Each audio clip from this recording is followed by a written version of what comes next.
সেটা হলো মানুষের দুই ধরনের বাড়ি আছে। কয় ধরনের বাড়ি আছে? দুই ধরনের ঠিকানা হয় মানুষের।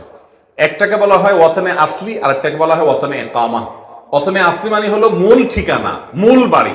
ধরেন কুমিল্লার দেবিদ্বারের এই গ্রামে ছোট শালঘরে আপনার বাড়ি, বাপদাদার ভিটা, এখানে আপনার ঘর বাড়ি আছে, এটা হলো আপনার মূল বাড়ি।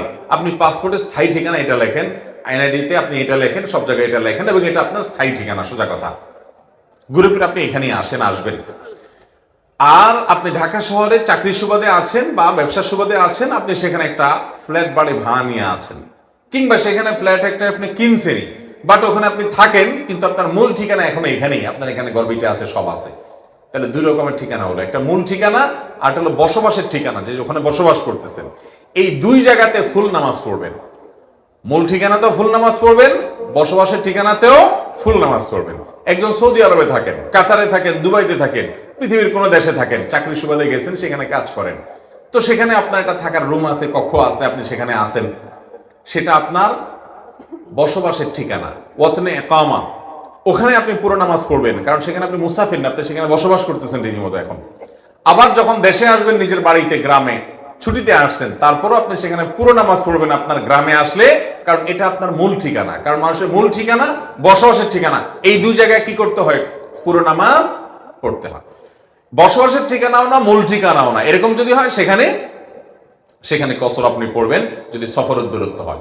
এখন অনেকের আছে দুইটা তিনটা করে ঠিকানা। যেমন বললাম, ঢাকায় চাকরি করেন, সেজন্য আপনি মেসে থাকেন, ওটা আপনার একটা ঠিকানা, সেখানে দীর্ঘদিন আপনি বসবাসই করতেছেন রীতিমতো। তাহলে সেখানে আপনি বসবাস করেন, যেহেতু আপনার একটা রুম আছে ভাড়া নেওয়া, আপনি সেটা মাসে মাসে ভাড়া দেন, থাকেন, তার থাকার জায়গা আছে, ওখানে পুরো নামাজ পড়বেন। আবার গ্রামের বাড়িতে আপনার মূল ঠিকানা, সেখানে আপনি পুরো নামাজ পড়বেন। আবার আপনার স্ত্রী, সন্তান, পরিবার চট্টগ্রামে থাকে, আপনি তাদের কাছে বেড়াতে যান, কিন্তু আপনার ফ্যামিলি সেখানে থাকে, তারা পড়াশোনার জন্য হয়তো থাকে, কথার কথা, বা অন্য কোনো কাজে থাকে, তারা ওখানে বসবাস করে রীতিমতো নিয়মিত, তাহলে সেখানে আপনি পুরো নামাজ পড়বেন। একটা মানুষের মূল ঠিকানা বা বসবাসের ঠিকানা একাধিক বসবাসের ঠিকানা হতে পারে, সে এখানে কিছুদিন বসবাস করে, ওখানে একদিন বসবাস করে, সব জায়গায় পুরো নামাজ সে পড়বে। কথা কি বুঝাতে পারছি?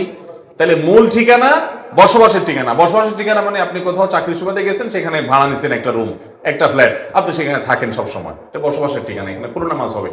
আর মূল ঠিকানা যে, সেখানে পুরো নামাজ হবে। মূল ঠিকানা যদি পরিবর্তন হয়, অনেকে গ্রাম থেকে ঢাকা শহর গিয়া জমি কিনে, বাড়ি করে, ফ্ল্যাট করে, ওইটাকে স্থায়ী ঠিকানা হিসাবে কাগজে কলমে, পেপারে, আপনার পাসপোর্টে, এনআইডিতে, সবকিছুতে দিয়ে দেন। গ্রামে তার আসলে তেমন কিছু আর নাই, বাপদাদার ভিটা আছে, ভাগযোগ হয়ে গেছে, সে তার অংশ বিক্রি করে নিয়ে গেছে, কিংবা দিয়ে দিছে, তার কোনো এখানে থাকার ব্যবস্থা নেই। এটা কিন্তু তার মূল ঠিকানা আর থাকে না, কারণ মূল ঠিকানা পরিবর্তন হয়ে গেছে, সে এখানে আর সন্তান, ছেলে মেয়ে নিয়ে কখনো ব্যাক করবে, এরকম কোনো চিন্তা ভাবনাও তার মাথায় আর নাই। তাহলে মূল ঠিকানা এটা আর থাকলো না। বিশেষ করে যখন ভাগযোগ হয়ে যায়, তখন শেষ, এখানে সে আসলে এখন মুসাফির থাকবে। আর মহিলারা বিয়ের পর স্বামীর বাড়ি, স্বামীর সাথে বসবাস করছেন, ওইটাই তার মূল ঠিকানা।